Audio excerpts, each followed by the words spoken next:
yang beranjak daripada riwayat Bukhari. Pernah Nabi SAW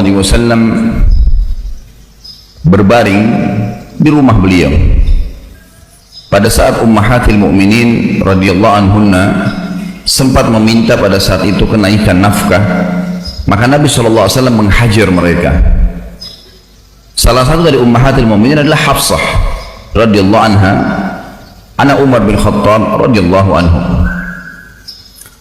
Umar khawatir jangan sampai Hafsah diceraikan oleh Nabi SAW karena perilaku ini. Tentu saya sedang tidak membahas hajarnya Nabi SAW atau bagaimana Nabi SAW sedang mendidik para istrinya.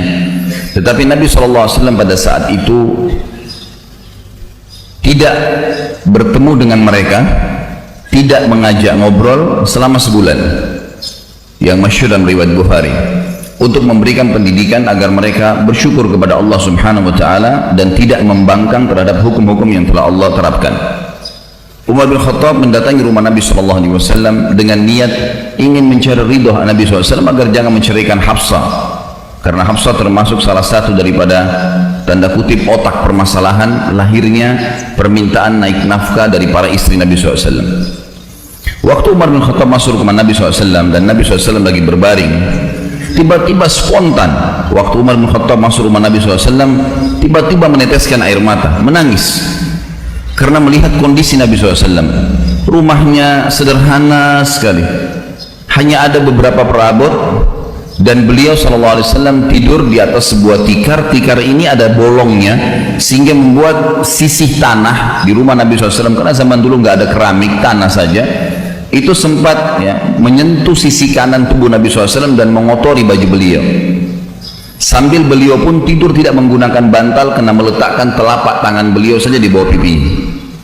Umar bin Khattab waktu melihat kejadian tersebut tiba-tiba menangis, dan beliau sambil menangis terseduh-seduh mengucapkan salam kepada Nabi SAW. Nabi SAW menjawabnya.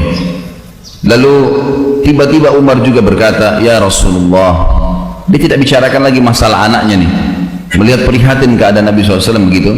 Sungguh Kisra, raja yang berkuasa di Persia, salah satu negara adik kuasa pada saat itu, dan Kaisar di Romawi, negara yang lain berkuasa di dunia ini, ada dua negara yang berkuasa pada saat itu. Mereka tidur di dipan-dipan yang empuk, mereka menggunakan baju-baju yang mewah, mereka didampingi oleh dayang-dayang yang mengipas mereka. Mereka juga ya, duduk di sekitar posisi di sekitar mereka penuh dengan buah-buahan dan beragam macam makanan. Sementara Anda utusan Allah, Nabi kami, Anda adalah raja kami, seperti ini keadaannya ya Rasulullah. Artinya kok sederhana sekali, dan sampai tidur pun berbekas-bekas tanah di sisi kanan Nabi SAW.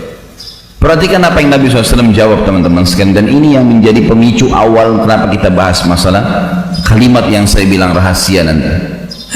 Nabi SAW duduk darinya baring, lalu berkata, wahai ibnu Khattab, wahai anaknya Khattab, maksudnya Umar, apakah kau masih ragu dengan apa yang telah selama ini aku sampaikan? Apakah kau masih ragu wahai Umar bahwasanya mereka memiliki dunia, tadi orang-orang yang kamu sebutkan itu, dan kita memiliki akhirat? Apa kau masih ragu semua dengan janji-janji Allah dan semua ancamannya sampai akhirnya kau berkata seperti itu?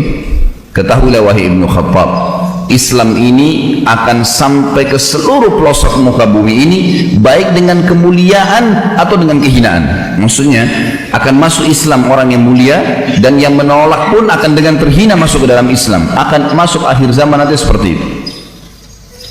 Ini kurang lebih pemicu awal kisah ini.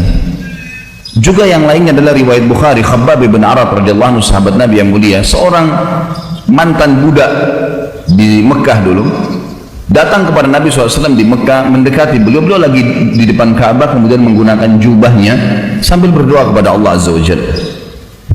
Khabbab bin Arat waktu itu baru saja selesai disiksa. Tahu bagaimana bentuk siksanya orang-orang Quraisy kepada Khabbab? Luar biasa. Kisahnya adalah bagaimana kita tahu luka dan sakitnya Khabbab radhiyallahu anhu ini waktu di zaman khilafahnya Umar bin Khattab. Saya akan kembali ke kisah tadi. Umar bin Khattab waktu jadi khalifah sempat bertanya kepada Khabbab, wahai Khabbab, siksaan apa yang paling menyakitkan bagi kamu yang dilakukan oleh Quraisy? Khabbab nggak ngomong apa-apa. Beliau mengatakan, inilah Amir Mukminin. Dibuka bajunya, jadi tulang belakangnya Khabbab dari leher sampai di tulang ekornya, di sebelah sisi kirinya itu ada lubang yang dalam sekali, dari atas sampai ke bawah. Lubang yang dalam yang kalau dimasukkan telapak tangan bisa masuk. Dalam, berwarna merah kehitam-hitaman seperti luka bakar.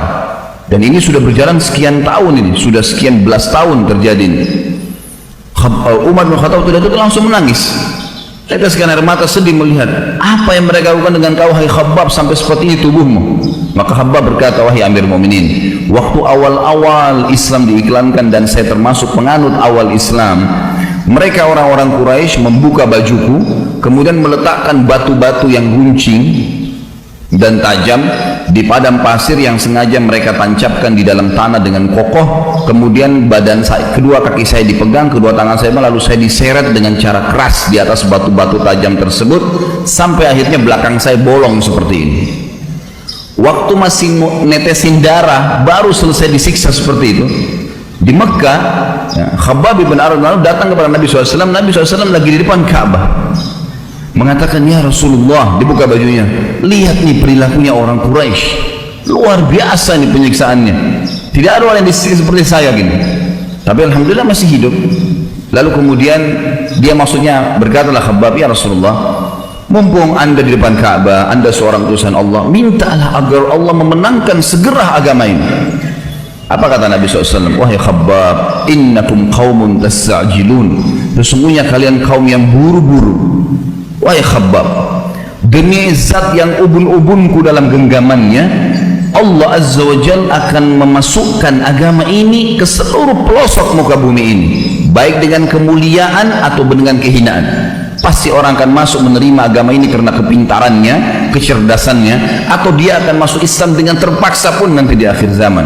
Dan wahai Khabbab, Allah Azza wa Jal akan menyebarkan Islam sampai-sampai seorang wanita jalan dari Hadramaut menunggangi unta sendirian, tidak didampingi oleh siapapun, menuju ke San'a. Hadramaut sebuah wilayah di Yaman, jaraknya dengan San'a mungkin kalau saya tidak salah sekitar 600 km.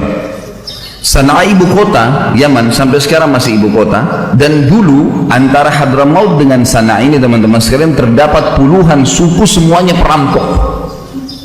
Kalau orang dulu jalan antara San'a dan Hadramaut itu antara hidup dan mati.